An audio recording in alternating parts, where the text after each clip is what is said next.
Mia, I never loved you. If you leave me quietly, Lizzie and I can have the life we always wanted, with our baby. Alex's words echoed around the living room, hitting me hard. I stared at him, unable to process the scene. Lizzie stood beside him, clutching a baby to her chest. Suddenly, all the doubts and suspicions I'd shoved deep down came rushing back.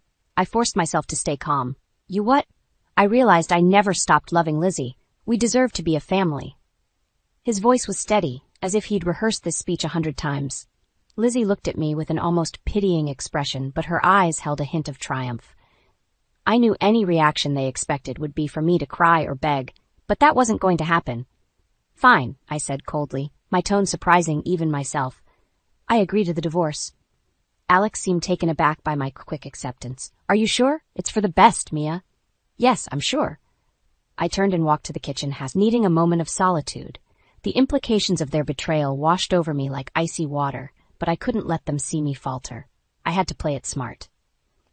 Later that night, as I sat at the dining table, I heard soft murmurs from the living room. Alex and Lizzie, discussing their future, no doubt. I leaned back in my chair, planning my next move. I entered the living room. Where are you planning to go? We'll stay here until we find another place, Alex said casually, like it was the most normal thing in the world. Until the divorce is finalized, of course, Lizzie added, giving her baby's hand a little squeeze. Staring at them, my resolve hardened. All right, but I want the settlement finalized quickly. I won't drag this out. Alex nodded, a slight smirk playing on his lips. That's fair. His arrogance only fueled my determination. Lizzie started to speak, but I cut her off. Don't misunderstand me, Lizzie. This isn't forgiveness. This is just me removing obstacles that are no longer worth my time. Her face paled, and I felt a flicker of satisfaction. I left the room, their conversations turning into hushed whispers behind me. My mind raced with future conversations and the plans I needed to set in motion. They thought they had won, but they had no idea what was coming. The next morning, Helen, Alex's mother, called. Mia, dear, I heard about everything. Are you all right? I'm fine, Helen. Thanks for asking. I lied smoothly. Well, what did you expect? You couldn't give Alex a child, she said, the judgment clear in her voice. It takes two, Helen, I replied, forcing a smile I didn't feel. After the call, I grabbed my keys and headed out. I needed to see a lawyer and start gathering evidence. Every step needed to be precise. At the law office, Mr. Haynes, my lawyer, greeted me.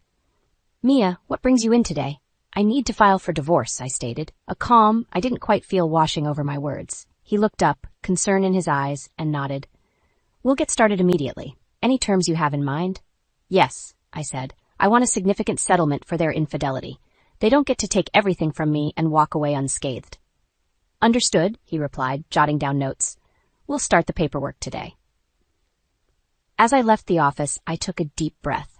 This was only the beginning. My actions now would shape the rest of my life. Though shaken by betrayal, I knew one thing for sure. They wouldn't get away with this. The game was just beginning. Helen's relentless voice echoed through my thoughts as I drove back home. Her constant pressure about grandchildren had worn me down over the years. She never missed a chance to remind me time was ticking. Mia, when are you two giving me a grandchild? Time is running out, she'd nag during every family gathering. It was a never-ending cycle, and Alex always seemed oblivious to my growing frustration. One evening, after another exasperating call from Helen, I confronted Alex. Your mother is driving me crazy, Alex. We need to get tested. Maybe there's something wrong. Alex waved me off. There's no need. We'll have a child when it's meant to be. But I couldn't shake off the doubt. So I decided to take matters into my own hands and scheduled a fertility test without telling him. Sitting in Dr. Emily Carter's office, I felt a knot in my stomach. She walked in with a calm smile, holding my results in her hand. Your tests came back normal, Mia. There's no reason you can't have children. Relief washed over me, but it quickly shifted to confusion. If I'm fine, then what is Alex hiding? Dr. Carter's eyes were gentle. Sometimes it's best to communicate openly with your partner. I thanked her and left, but the questions gnawed at me. Back home, I watched Alex move around the house. He was distant, more so than usual, and Helen's words replayed in my mind. Why did Alex marry you, Mia? He could have had a young, fertile wife like Lizzie. That night, I broached the subject again. Alex, we need to talk about seeing a specialist. It's been years and nothing's happening. He sighed heavily. I'm tired of talking about babies. Let's drop it. Why are you avoiding this? I pressed, my patience wearing thin. Because I'm done discussing it, he snapped, his face contorted with anger. The next few weeks, Alex became even more aloof. He'd come home late, avoid conversations, and his temper grew short. One night, his anger boiled over. If I'd known you couldn't have kids, I never would have married you, he yelled. His words stung, but more than that, they planted a seed of doubt about everything he'd ever said. Could it be that he was the one with issues? The situation became unbearable. Alex's irritability, Helen's nagging. I felt cornered and alone in my own home. That's when I made an appointment for Alex, without his knowledge. There was no choice left. But before I could even think of how to get him there, he dropped the bombshell with Lizzie and their baby. The test results became irrelevant. This betrayal was personal, a cut much deeper. Seeing them together now, picturing all the lies, I felt a fire burning within me. This wasn't just about children anymore. This was about everything they had taken and everything they would pay for. I looked at Lizzie, holding the child that was supposed to bind our lives forever. In their twisted game, they pushed me into a corner, but they forgot one thing. I wasn't someone who gave up. Alex and Lizzie thought they had everything figured out. They couldn't have been more wrong. Each word, each look, each lie, they were only fueling the storm that was about to hit them. This was just the beginning. My plans were set in motion, and soon they would understand the gravity of their betrayal. I sat outside Dr. Emily Carter's office, clutching the report. The words from our last appointment ran through my mind. Your tests came back normal, Mia. There's no reason you can't have children. A mix of anger and determination surged within me. If I was fine, then something else had to be wrong. Something Alex was hiding. Back home, I brushed past Alex and Lizzie, who were deep in conversation about their new life. I shut the door to our bedroom and called a private investigator. I need your help, I said firmly. I want to find out everything about my husband, his ex-girlfriend, and their so-called family. The investigator agreed, and we made plans to meet the next day. I hung up, feeling a sense of control returning. I would uncover their lies, thread by thread. The following week, I discreetly received updates from the investigator. Alex has been meeting Lizzie for over a year, he said over the phone. There are gaps in Lizzie's story. Something doesn't add up. I thanked him and ended the call, deep in thought. If they'd been meeting for a year, the timeline of their baby didn't fit. Lizzie's daughter was barely a few months old. Alex's voice interrupted my thoughts. Mia, you seem distant. I turned to face him, masking my emotions. Just processing everything you dumped on me, I replied coldly. We can all share the house amicably until the divorce is finalized, he said, trying to sound reasonable. Sure, Alex. Just don't expect us to be friends. He nodded, seemingly content. It was almost laughable how clueless he was. Days turned into weeks, and Lizzie grew more comfortable in my home, acting like she owned the place. It was infuriating, but I kept my cool, knowing the secrets I held would soon break them. One evening, as Lizzie fed her baby in the living room, I approached her. How old is your daughter, Lizzie? I asked casually. 3 months, she replied, her eyes slightly wary. I nodded. Interesting. Must have been a surprise, huh? Lizzie's hesitation didn't escape me. Yes, it was, she finally said, but her voice lacked conviction. That night I cornered Alex as he watched TV. Alex, I want you to come with me to a fertility specialist. I have an appointment set up. He shifted uncomfortably. Why? I thought you understood I'm done with this. Because I need closure, Alex, for my peace of mind. He sighed. Fine, but it won't change anything. That's all I ask, I responded, my heart racing. It was a gamble, but one I needed to take. We visited the clinic the next day. Dr. Smith, the specialist, welcomed us. Let's start with an initial consultation, she said. During the session, Alex seemed tense. Dr. Smith asked routine questions before suggesting some tests. Alex agreed reluctantly. A week later, I received a call from Dr. Smith. Mia, the results are in. Can you come by the office? I agreed, feeling apprehensive yet determined. When I arrived, Dr. Smith handed me the report. Alex's results show significant fertility issues. It's unlikely he could father a child naturally. My breath caught. The final piece of the puzzle fell into place. I thanked her and left, my mind racing. Lizzie's baby couldn't be Alex's. Now, I had the proof I needed to confront them. I drove back home, ready to expose their deception. As I parked and stepped out, a calm resolve settled over me. They had cornered me, underestimated me. But now the game was about to change. Everything they built on lies would soon crumble. Alex's behavior grew more hostile as the days passed. He began coming home late, the distance between us yawning wider with each passing evening. One night, after another pointless argument, he stormed out of the house. I watched through the window as he drove off, knowing exactly where he was going. The next morning, I woke up alone. It wasn't until later that afternoon I heard the door open and Alex's voice. "Mia, we need to talk." I walked into the living room where Helen was already sitting, a look of disdain on her face. Alex stood there, his expression dark. "Mia, I'm tired of all this. Let's drop the conversation about babies," he said angrily. Before I could respond, Helen chimed in. "Why did Alex marry you, Mia? He could have had a young, fertile wife like Lizzie." My blood boiled, but I maintained a composed facade. "Is that so, Helen? I didn't realize having children was the only reason to be married." Helen scoffed. "Well, it's certainly an important one." Alex glared at me. "Yeah, if I'd known you couldn't have kids, I never would have married you." I took a deep breath. "Maybe we should discuss this in front of Lizzie, don't you think? Let's hear what she has to say about all of this." As if on cue, Lizzie walked into the room, cradling her baby. She looked between us, sensing the tension. "What's going on?" she asked. "We need to clear some things up," I said, my voice steady. "Alex, tell Lizzie what you just told me." Alex shifted uncomfortably. "This isn't necessary, Mia." "Oh, but it is," I replied, determination lacing my words. "Lizzie, Alex thinks he never would have married me if he knew about my so-called infertility. But here we are, and you're both living under the same roof with your child." Lizzie looked taken aback. "Mia, I never meant for things to turn out like this." "Didn't you?" I took a step closer. "Your child is not Alex's, Lizzie. Did you think I wouldn't find out?" Lizzie's face paled, but she quickly recovered. "How can you be so sure?" I held up the report from Dr. Smith. "Alex is infertile, Lizzie. I had him tested. There's no way he could be the father." The room fell silent as the weight of my words sank in. Alex's face drained of color. "What is she talking about, Lizzie?" Lizzie broke under the pressure. "It's true, the baby isn't yours. Alex, I'm sorry, I didn't mean for it to come out like this."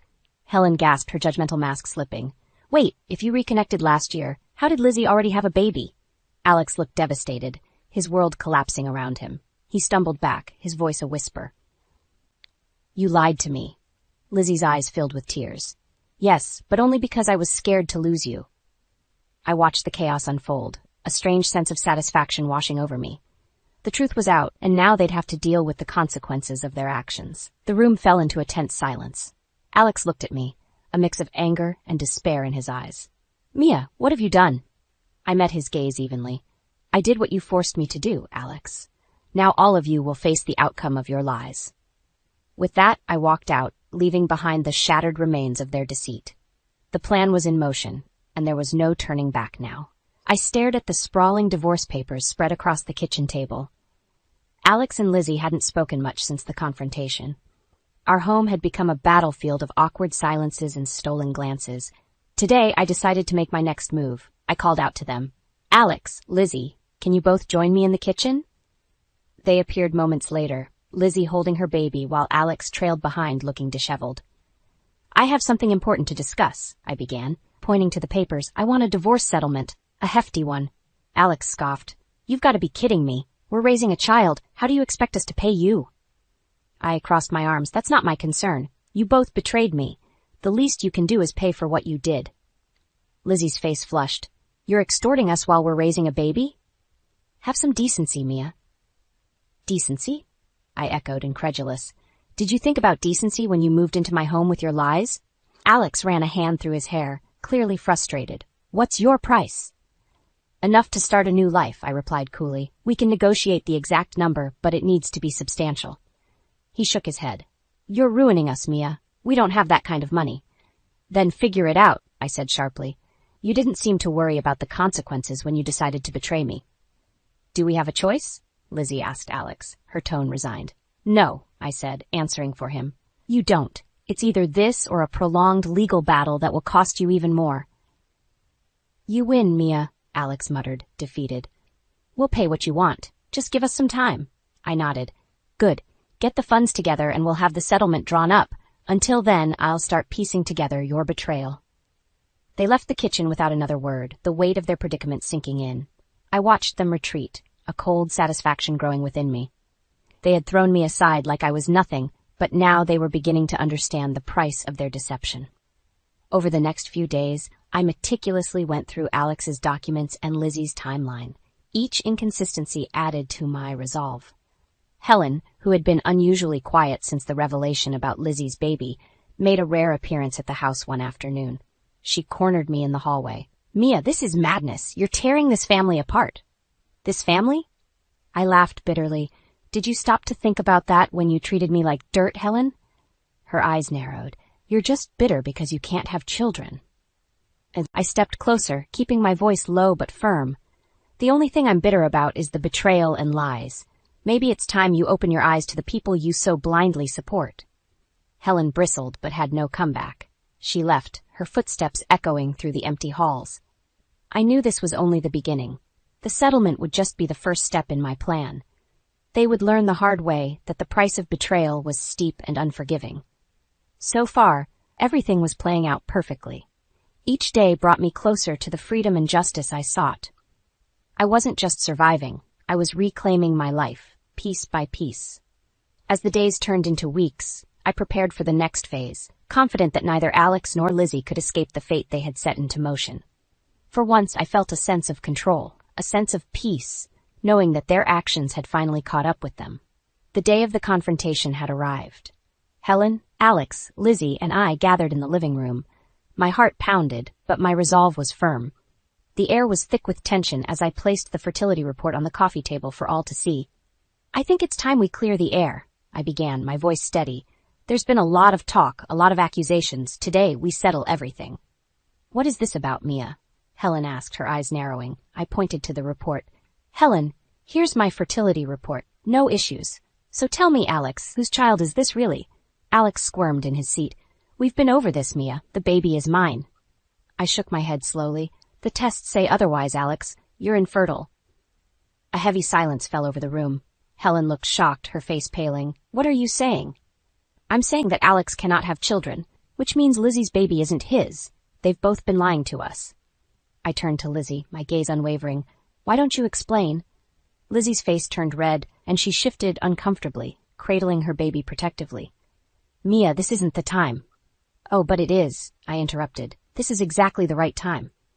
Helen's eyes darted between us, realization dawning. "Wait, if you reconnected last year, how did Lizzie already have a baby?" Alex's face twisted with anger. "What are you talking about, Mia? What is this nonsense?" I met his gaze head on. "It's not nonsense, Alex. The dates don't add up. Lizzie, when did you and Alex reconnect?" Lizzie clammed up, clearly struggling with her lies unraveling.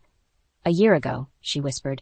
"So, if the baby is 3 months old," I said, stepping closer, "that means she was pregnant long before you reconnected." Alex turned to Lizzie, his face a mixture of confusion and rage. "Is this true, Lizzie?" Lizzie broke, tears streaming down her face. "Alex, I'm sorry. Yes, it's true. The baby isn't yours." Helen gasped, clutching her chest. "You lied to us all, Lizzie?" Alex's world crumbled. He looked at Lizzie, his eyes filled with betrayal. "You deceived me." Lizzie tried to speak, but Alex cut her off. "How could you? How could you do this to me?" Lizzie sobbed, her voice breaking. "I was scared, Alex. I thought I'd lose you again. I didn't know what else to do." I watched, a strange sense of satisfaction washing over me. The truth was out, and they were facing the consequences of their deceit. Helen, still in shock, looked at Alex. "You brought this into our lives, Alex. You ruined everything." Alex's face was a mask of despair and fury. "Mia, can we fix this? Can we start over?" I shook my head, my voice cold. "No, Alex, you betrayed me. There's no going back from this." Lizzie looked at me, her face streaked with tears. "Mia, I'm so sorry." "Sorry doesn't fix what you've done," I replied. "You both made your choices. Now live with them." I turned and walked out of the living room, leaving them to deal with the wreckage of their lies. The plan was in motion, and the seeds of karma had been sowed. All that remained was to watch them reap what they had sown. The scene in the living room was tense. Alex sat on one end, his head in his hands, while Lizzie stood nearby, teary-eyed and shaking. Helen hovered by the door, her face a mixture of rage and confusion. "Mia," Alex began, looking up at me with desperate eyes, "we need to understand everything. When did all this start?" I crossed my arms, remembering every painful detail. "Lizzie, why don't you tell us? When exactly did you and Alex reconnect?" Lizzie's voice was barely a whisper. "It was last year. We met at a friend's wedding." I nodded, my voice cold. "And the baby? When did you find out you were pregnant?" "Months after," she admitted, avoiding Alex's glare. A year ago, so you admit the child isn't Alex's? I pushed. Lizzie crumbled. Yes, she isn't his. I'm so sorry, Alex. Helen, unable to hold back any longer, exploded. How could you deceive us like this? You've brought shame and chaos into our family. Lizzie's sobs grew louder, but my focus turned to Alex. You see, Alex? All the lies, the deceit, it's all coming back to haunt you. You could have spared yourself this devastation if you'd been truthful from the start. Alex stood up abruptly, rage replacing his earlier despair. You knew, didn't you? He snarled at Lizzie. You knew the whole time you were lying to me. Lizzie's tears fell freely. I was scared, Alex. I thought if you knew the truth, you'd leave me again. I wanted us to be a family. Alex's fury turned into a cutting laugh. A family built on lies, Lizzie? What kind of family did you think that would be? Helen stepped closer to Alex, her voice icy. I supported you, Alex. I defended you. And for what? To find out you couldn't even tell your wife the truth about your own problems. Alex glanced at Helen, guilt and regret clouding his features. He then faced me. Mia, please, there has to be a way to fix this. We were good once. We could be good again. I shook my head. No, Alex, you've shattered too much for that. Our trust, our life, it's all broken. There's no going back. Helen's voice rang out, sharp and unforgiving. You both will deal with the mess you've created. Don't expect any help from me. I won't support this betrayal. Lizzie looked stricken. Helen, please, we need you. Helen's face hardened. You've made your bed, Lizzie. Now lie in it. I watched the scene unfold, a sense of resolute finality filling the room. Their lies had spun out of control, and the consequences were clear now. There was no room for reconciliation or forgiveness here. As I turned to leave, Alex called out one last time. Mia, can't we at least try to part on better terms? I stopped, my back still to him. Better terms? You made that impossible, Alex. I hope you find whatever it is you were looking for with Lizzie. But as for us, we're done. Without looking back, I walked out, feeling the weight lift off my shoulders with each step. The truth was a bitter pill, but now it was out in the open. They were left to confront the reality they had so desperately tried to hide. As the door closed behind me, I felt a sense of closure. The path ahead was uncertain, but it was mine to forge. My life, my choices, my future, all finally free from the shadows of betrayal. As the days passed, Helen's demeanor toward Lizzie and Alex grew colder. She made her position clear, refusing to lend them any financial support. The atmosphere in the house was suffocating, and the once bustling home now felt like a graveyard of broken relationships. One afternoon, Alex approached me. Mia, can we talk? I looked up from my laptop, maintaining my composure. What is it, Alex? He sighed heavily, his face etched with desperation. Mia, can we reconcile? Can we fix this mess? I stood up, closing my laptop slowly, and met his eyes. No, Alex, you betrayed me in the worst way possible. There's no fixing this. But we were happy once, he insisted. I shook my head. You shattered that happiness. Now you have to live with the consequences. Enjoy your new life with Lizzie, if she stays. His face turned pale, and he slumped, defeated. I walked past him without another word, heading toward my car. It was time to truly move on. Over time, I filed the necessary paperwork for the divorce and the settlement. Alex and Lizzie struggled to scrape together the funds, facing financial strains without Helen's assistance. I could see the toll it was taking on both of them. Months later, I met Nathan Ford, a new coworker. He was kind, understanding, and had a way of making me laugh again. Our bond grew strong, and one evening as the sun set, he proposed to me. Mia, you've been through so much, yet you've emerged stronger. Will you marry me? Nathan held out a ring, his eyes filled with hope. Tears welled up in my eyes, but they were tears of joy. Yes, Nathan, 1,000 times yes. We married in a small, intimate ceremony. For the first time in a long while, I felt genuine happiness. We built our lives together, and a year later, I gave birth to twins. Holding them in my arms, I felt a profound sense of completion. My life had come full circle. Back in the old neighborhood, Helen finally reached a breaking point. She severed all ties with Alex and Lizzie, leaving them to fend for themselves. They were forced to sell the house and moved into a modest apartment. Their new reality was a far cry from the life they had envisioned. I occasionally heard snippets about Alex and Lizzie from mutual acquaintances. Their relationship, built on lies, began to crumble under the weight of their own deceit. There were arguments, tears, and resentment. The life they thought they'd have was now a constant reminder of their betrayal. One day, while walking in the park with Nathan and our children, I spotted Alex sitting alone on a bench, looking lost. I approached him, a mix of pity and curiosity driving me. Mia, He started, his voice soft and broken. Can we talk? I nodded, keeping Nathan and the kids within sight. What is it, Alex? I didn't know it would turn out like this, he said, tears brimming. I've lost everything.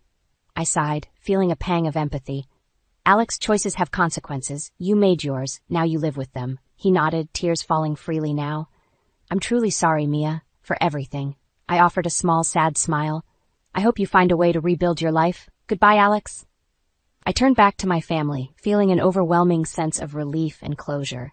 As I walked away, hand in hand with Nathan, I knew I had finally left the past behind. The future was bright, filled with love and happiness. I looked at Nathan and our children, my heart swelling with gratitude.